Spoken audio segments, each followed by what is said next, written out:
साथियों नमस्कार, मैं हरिश्चंद्र बर्णवाल। क्रिसमस के दिन देश में एक बहुत बड़ी घटना हुई। आप में से अधिकतर की नजर शायद इस घटना पर नहीं गई होगी। प्रधानमंत्री मोदी का राष्ट्र के नाम संबोधन आपने जरूर देखा होगा। आपकी ही तरह देश के अधिकांश बड़े बड़े नेताओं ने प्रधानमंत्री मोदी को बड़े गौर से सुना और देखा। लेकिन इसके बाद इन नेताओं ने जो काम किया वो इनके राजनीतिक चरित्र को दिखाता है।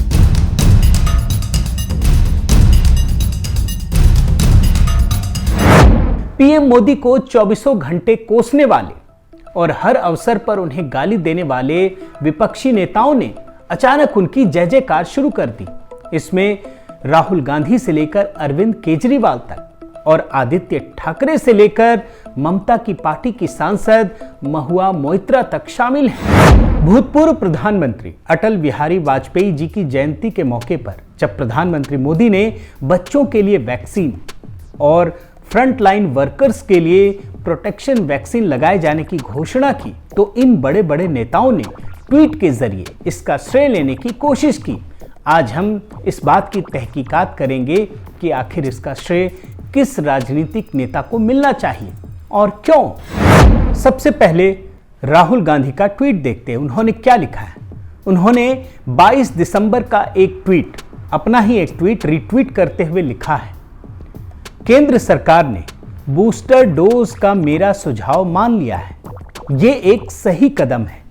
देश के जन जन तक वैक्सीन व बूस्टर की सुरक्षा पहुंचानी होगी। मोदी जी के काम पर अपना श्रेय लेने वाले, अपना ढोल पीटने वाले राहुल गांधी को साल 2009 की एक घटना याद दिलाना जरूरी है। शायद उन्हें इस घटना की याद नहीं होगी। उस समय देश में कांग्रेस के नेतृत्व में यूपीए की सरकार थी। उस समय भी स्वाइन फ्लू ने अपना कहर मचा रखा था।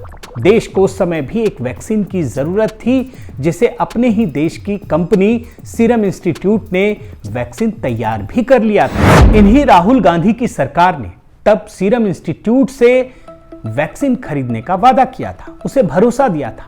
लेकिन बाद में विदेशी सरकारों के दबाव में झुककर भारत सरकार अपने वादे से मुकर गई और अपने ही देश की कंपनी से वैक्सीन खरीदने के बजाय एक विदेशी कंपनी से वैक्सीन खरीद लिया।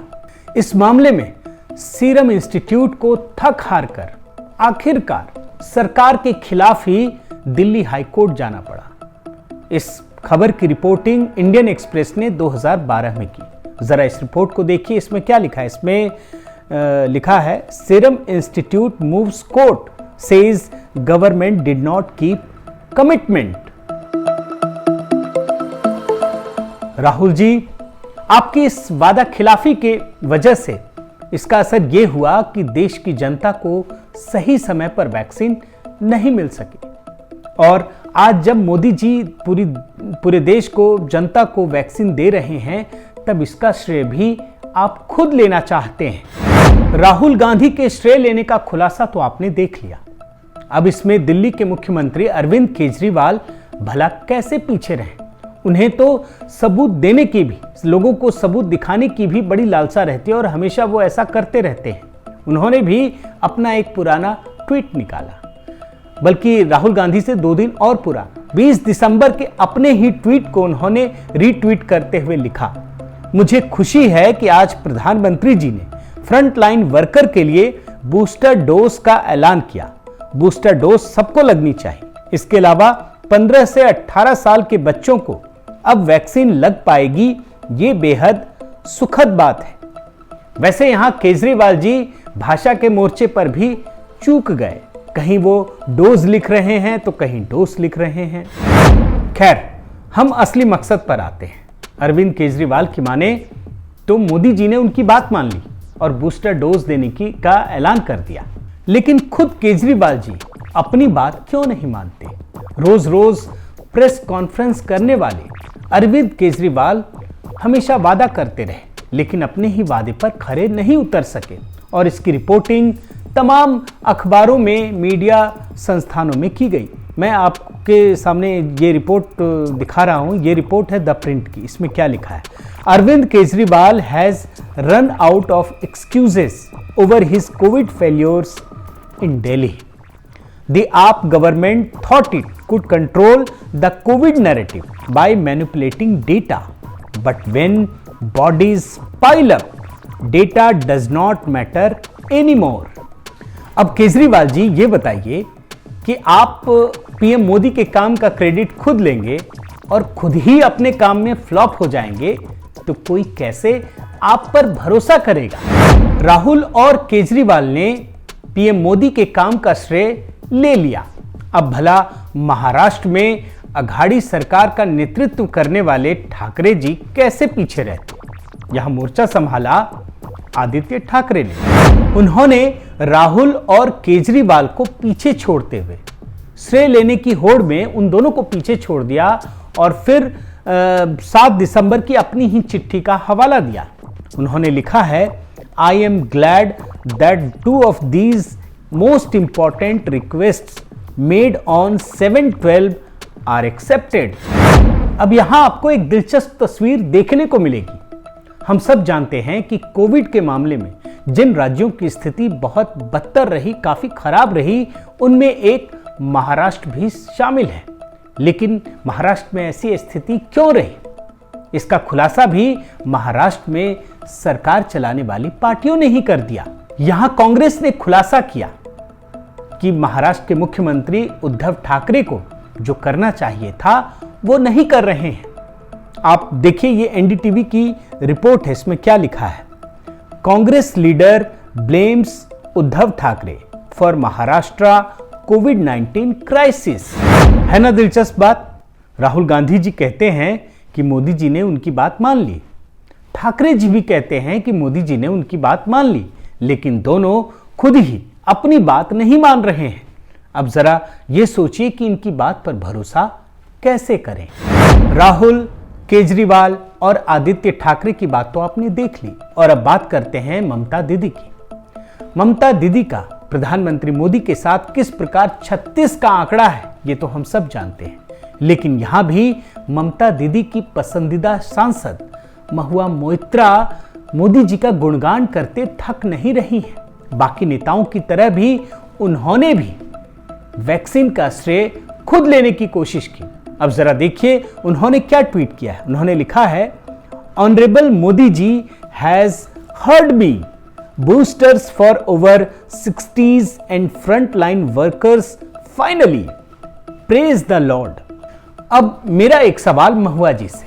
महुआ जी, आपकी बात तो मोदी जी ने मान ली, लेकिन क्या आपकी बात आपकी ही सरकार नहीं सुनती है?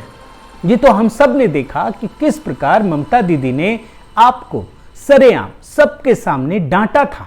আর মহুয়া এখানে আমি একটা স্পষ্ট মেসেজ দিতে চাই, কে কার পক্ষে বিপক্ষে দেখার আমার দরকার নেই। আমি সাজিয়ে গুজিয়ে কিছু লোক পাঠিয়ে ইউটিউবে অথবা ডিজিটালে অথবা পেপারকে দিয়ে দিলাম, এই রাজনীতি একদিন চলতে পারে, চিরদিন নয়। আর একই লোক চিরদিন এক জায়গায় থাকবে এটাও ঠিক মেনে নেওয়াটাও ঠিক নয়। আর যখন ইলেকশন হবে party will decide K contest করবে না করবে।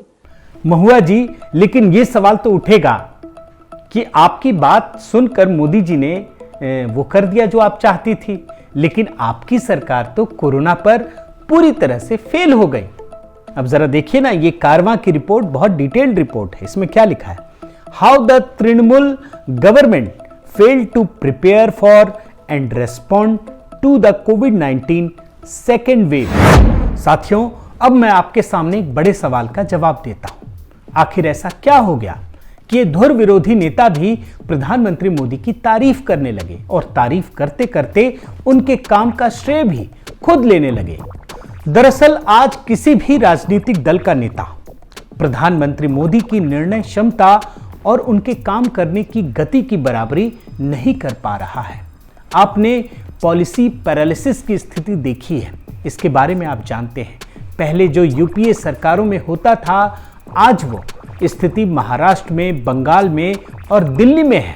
ऐसे में इन सभी नेताओं के पास एक ही मौका बचा है कि वे पीएम मोदी के काम को अपना बताएं और फिर उसका श्रेय लेने की कोशिश शुरू कर दें। अभी हाल के दिनों में ऐसी कई घटनाएं आपने देखी होंगी जब प्रधानमंत्री मोदी उत्तर प्रदेश में किसी भी योजना परियोजना का उद्घाटन करने पहुंचते थे तो अखिलेश यादव या बाकी दूसरी पार्टियों के नेता इसका क्रेडिट लेना शुरू कर देते थे कि ये तो उनकी सरकार के समय शुरू हुआ है। अब ये अलग बात है कि ये परियोजनाएं ऐसी हैं जो दशकों पहले शुरू की गई थी, जिसे पीएम मोदी के समय में ही पूरा किया जा सका। दशकों तक वो पूरा ही नहीं हुआ। अब आपको भारत के सियासी ड्रामे की हकीकत समझ में आ गई होगी। अब मैं एक लेवल आगे जाकर इन्हीं 4 नेताओं की एक दूसरी झलकी आपको दिखाना चाहता हूं। जो राहुल गांधी कह रहे हैं कि पीएम मोदी ने उनकी बात मान ली है, वही अपने ट्वीट में ये कहते हैं कि पीएम मोदी तो तानाशाह है। जरा ये ट्वीट देखिए।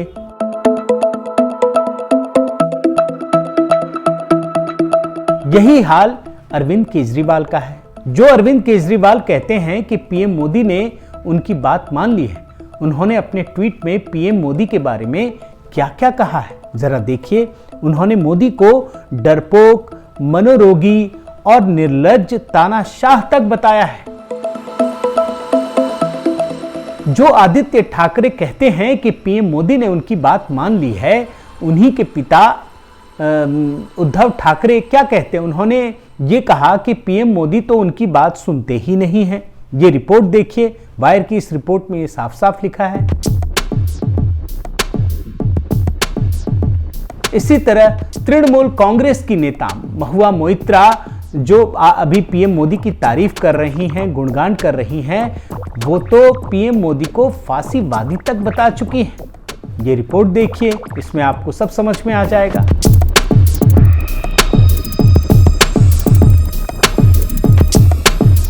साथियों, एक समय था जब लोग नेता शब्द से चिढ़ने लगे थे। एक चुटकुला भी मशहूर हो गया था। जब एक गुंडे को नेता कहा गया तो वो गुंडा बिफर उठा और उसने कहा कि मुझे नेता मत बोलो, बल्कि गुंडा ही रहने दो। आप जरा सोचिए, नेता शब्द किस तरह से गिर चुका था। और जब मोदी जी प्रधानमंत्री बने, तब इस शब्द मतलब नेता शब्द का चरित्र बदला। लेकिन 25 दिसंबर को मोदी जी के संबोधन के बाद इन नेताओं की करतूत शायद आपके मन को फिर से झकझोर कर रख देगी।